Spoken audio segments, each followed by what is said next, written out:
and then all the others that talked, Lisa Wilcox, and you'll have all those. So it's super awesome. So definitely, I hope you guys enjoy it and like the video, and then just share it, and let's get this book out there, man. Because if you liked the first book of mine, the layout on this one is going to blow you away, because I'll put it to you this way: the picture, everything, it's just beautiful. When you see it, you'll be like, yes, I just know the two of you. So you'll enjoy it. Well, I'm pissing in the bushes for your success, but that said, I'm going to share the Kickstarter on our page for sure. Well, thank you very much for that. We appreciate it. Yes.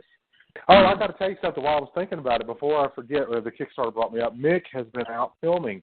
I'm sure you've seen where he went out to Seattle and filmed he's production design on a new fan film. That was cool. It's called Mythos. Mm-hmm. It's a Friday the 13th fan film.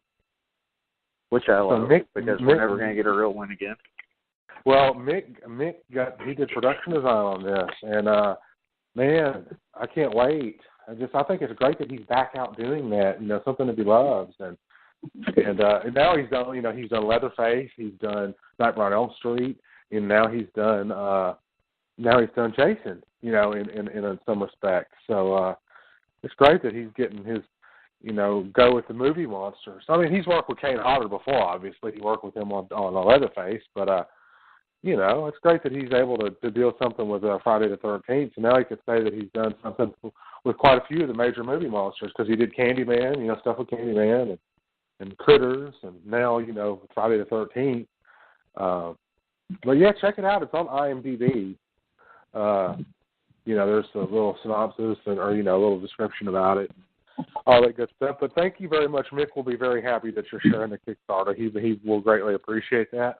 Done. As do I. I just did it just now, so there you go. Well, thank you very much. That is very awesome. We appreciate that very much, and it's been a really, really cool show tonight. I know we kind of didn't agree on things, but that's the beauty of it. We don't always agree on the little things, but we agree on bigger things and important things, and that's the love of horror and the love of movies in general, and the feelings that they give us. So it's been a lot of fun, and I look forward to doing another one. When is the next show that we're supposed to do? Next Tuesday, BTK. BTK. I didn't know if it was next Tuesday or the following Tuesday.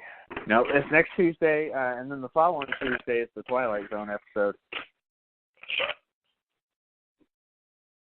Oh, man, it's going to be great. I can't wait to sit and watch those episodes. It's been so long since I've watched. I tell you what, Twilight Zone and Night Gallery and Kolchak were like three of my favorite shows growing up. Now, I've watched Kolchak. I've only watched a couple episodes of Night Gallery. It's not as good as Twilight Zone to me, but I would watch it again. Maybe one day we'll talk about that too. And Kolchak.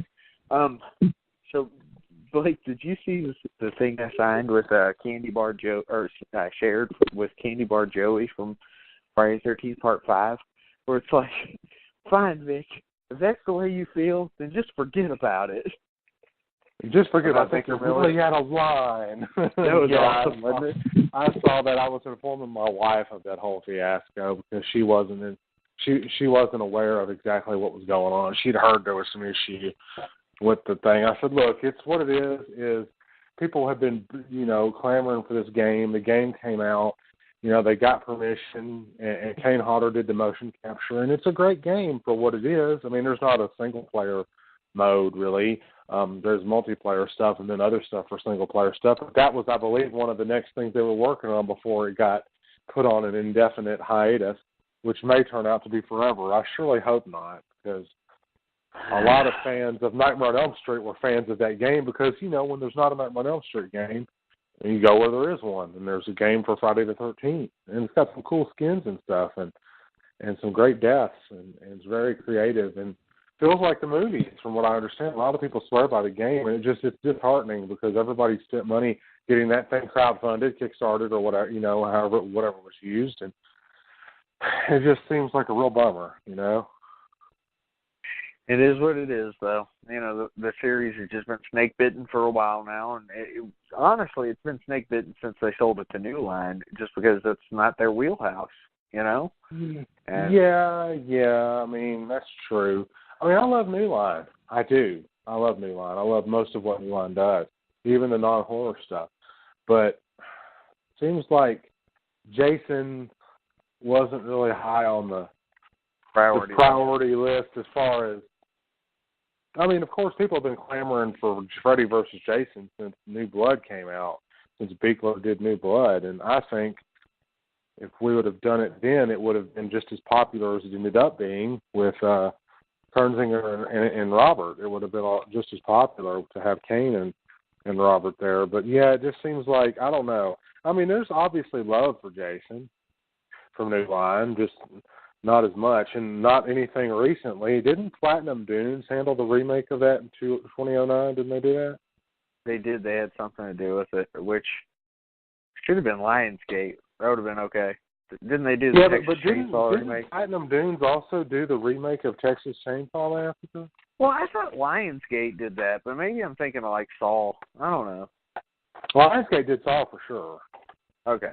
Maybe that's what I'm thinking of. I thought I thought it was the one with Jessica Biel is the one that Platinum Dunes did. The one that came out in 2003 with R. Lee Ermey as the sheriff. I thought that was the one that Platinum Dunes. As far as remakes go, that's the best of the slashers to us. Oh, I thought it was, and we've talked about it before, is top on-screen kills. The hitchhiker girl in the back. Oh, man, that makes my top 10 every time. Every time. Gross. You know? Yeah.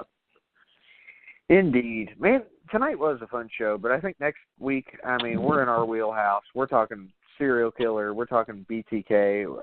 I don't even want to get your thoughts on BTK until next week. We're just going to leave that on hold for now. And, if you get the chance, I know BTK. I know that's your thing, but, maybe catch up with some BTK stuff. Just if you get the opportunity, there's podcasts and such out there. And, just to refresh yourself because, I had to refresh myself and get caught up with how many victims he had and that type of thing. So looking forward to it next week, man. It's going to be fun. I am too.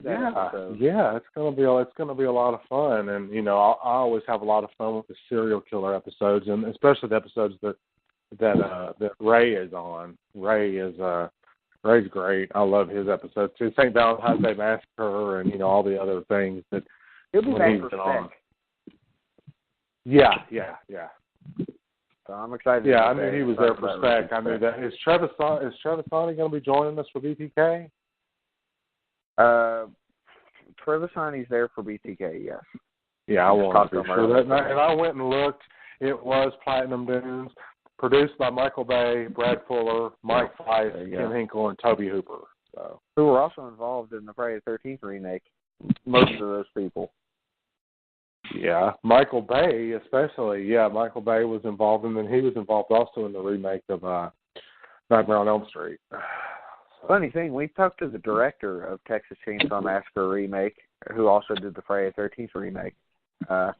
Good dude. I just feel like that series didn't get the love it should have, or the remake did really well its opening weekend, then it just kind of tapered off the second week, and that was kind of their reasoning to not do another, which I think's weird. It'll be interesting to see what happens with these series. But I'm drunk. I'm intoxicated. I pissed in the bushes. I've done all the things I need to do tonight. How about some social media plugs? Blake, throw out that Kickstarter and everything for people listening so they know where to go. Oh, okay. Yes. The link itself is fairly long, so what I'm going to do is just kind of abbreviate things. If you go to Kickstarter, you can search Behind the Screams, The Dream Masters Revealed, and then you will find our Kickstarter. And the campaign is active. There's a list of really amazing perks there. It's starting at the $10 level and going up to the $80 level right now. We may be, including some other, some higher tier levels later on. I don't know. It just depends as far as what the demand is for that. But there's a cool teaser trailer available that was shot and it's been completely fully edited. It's got one of my musical scores in it. Building the Glove, is the name of that score. And then, of course, it's got the front cover of the book. And then it's got a guest appearance by my good pal Robert Englund, who did a piece for the book and And was just so excited because it's his favorite performance of himself as Freddy Krueger. So he definitely gave some really, really amazing details and contributed some amazing information and just some great stories about his his thoughts on the film itself. And it's great stuff. And all the perks and stuff are great. And any donations you make, if you want to pre-order a book, whether it be a digital copy or paper copy, donate at the $10 or $25 level, and you will thereby have pre-ordered a copy of the book.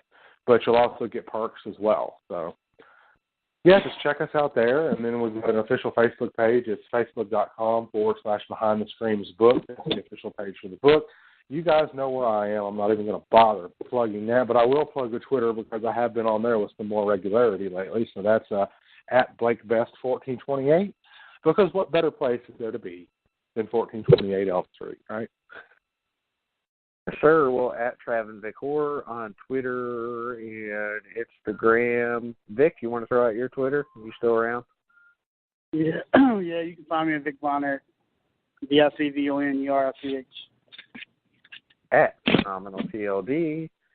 And we're on Facebook.com/Travis and Vic Horror.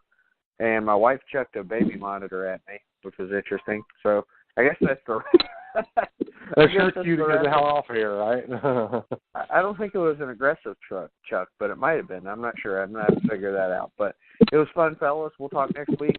BTK, but there's going to be a bonus episode this week for all of you listeners out there.